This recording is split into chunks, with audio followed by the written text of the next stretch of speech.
So Janette, from all of that, lots of questions and areas of interest, what has that sparked for you? Yeah, that entrepreneurialism and risk taking and is kind of part of my life throughout, I think, and it sounds like most of yours from what we hear. It's you take opportunities as they come, and in a way I think that is entrepreneurialism, if that's the right definition of entrepreneurialism. It's you see an opportunity and are you prepared to take that leap, because nobody knows if it's going to work out. Just take that leap of faith and try it, because I just think that whatever you do, there's always another opportunity. You know, there's nothing to stop you change again. So we kind of get trapped in especially people that know what they want to do. They get trapped in that because they've told everybody, and they get trapped in that path that they might find that that's not the right path for them when they find out what it's really like. And I just think you shouldn't get trapped. I agree with all of you. Like, it's about enjoying the now, because if you don't enjoy now, it's not going to get better, really. If you've got to enjoy the journey to doing something, but take risks. So I've always done that in my whole life, really. It's just even from school, you know, and my school was a technical school. It wasn't an academic school, and everybody had to learn shorthand typing and cookery and sewing, and I absolutely was not going to learn typing and shorthand, because if I did that, I knew I would just end up in an office working for somebody, and I absolutely did not want to do that. So that was, to me, that was hugely risky at the time, because otherwise that didn't leave me with any job options. Everybody was going to go and be, if you were lucky at high level, a secretary, and I just didn't want to end up like that in a typing pool, you know. And so taking risks, I think, is about it, everything. Doing the startup was more about having reflected on everything that I'd done up till now and all of that experience, and I came across the opportunity that if I didn't do it, nobody was going to, because it just seemed to cry out for my mix of skills, my knowledge, my scientific knowledge, and my creativity, and be able to identify that there was intellectual property there. It just seemed like it had my hat on it. It was my unique set of skills. And I just thought, well, it's just an opportunity I've got to try. And it was just, otherwise, why have I been doing pharmaceutical R&D all my, recent life, if I can't take that leap and get this treatment that I think it would be amazing for patients? If I can't do that, then nobody's going to do it. So I just decided I would. So I love that. I think what's coming through for me is like a real sense of what you want, right from your days at school, what you want, what you don't want, and then following that conviction.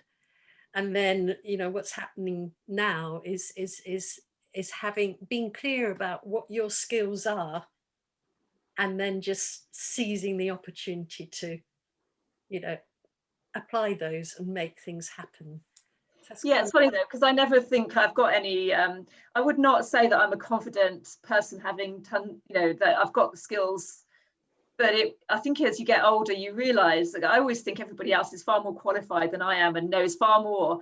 But actually, the more webinars, more things that you do, and you hear people and you go, why did I let them go ahead and do it, when actually it turns out now I realize I know more than they do. You think, and I keep doing that to myself, and I suddenly realize, you just got to step up and do something, and not just be convinced everybody else knows more than you. That's not true. Everybody has a unique combination of skills and knowledge, every single person, and it's recognizing it, that other people don't know what you know. And yeah, it's taken me this long to realize. And what about the background and the working background, big company versus small company, versus how much that shapes you? Because that's a bit then of nurture as well, isn't it? Does that matter what your background's in? I don't think so, but I think it matters. If the company's too structured, I think that's not good. So if you're constrained in a box and you have to conform, that certainly wouldn't suit me, and I don't think it suits a lot of people. Some people like it, but I think I think it's too strict.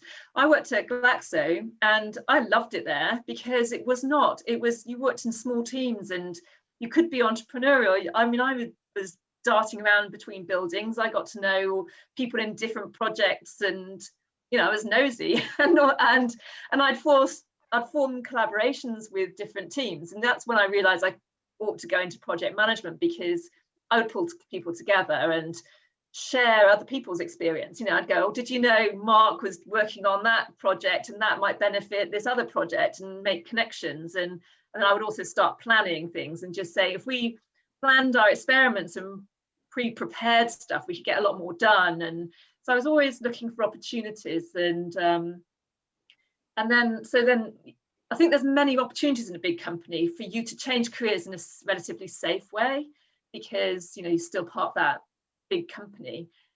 So when I moved into project management, that was a big decision to leave research and go into project management. And also to do it, I had to commute 2.5 hours each way.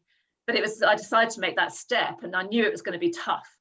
But I decided that I was just really interested in that. I was going to try it. I don't know. It took a long time before I took that leap, but when I did, I didn't regret it. But it did take. There's 18 months of long commutes, and I learned Italian on the train because I had to do something sat there for so long. I mean, there's a few of us I know on this call who have experience of working in large corporate organizations. And interesting that when you first started talking about it, you were talking about, not liking too much structure. And some experiences in large organizations are that it is very, very structured and very rigid. And yet your experience resonates with me about it is possible, even in a large organization, to adopt a sort of entrepreneurial attitude and to look for opportunities to weave and shape your career. So I guess that's maybe a message to anyone who might watch snippets of this interview later on, that one way to realize your potential in large organizations is to reach out and explore and look for opportunities to It is, and it's to make introductions and step out of your comfort zone and just go and talk to people. It's really hard to do, but you just have to gird yourself and invite someone for coffee, or go to somebody else's seminar that you're not specifically invited to, and talk to them afterwards and say what your experience or what you took away. Giving someone a compliment is a great way to get to know people, and then they'll open up to you and give you opportunities.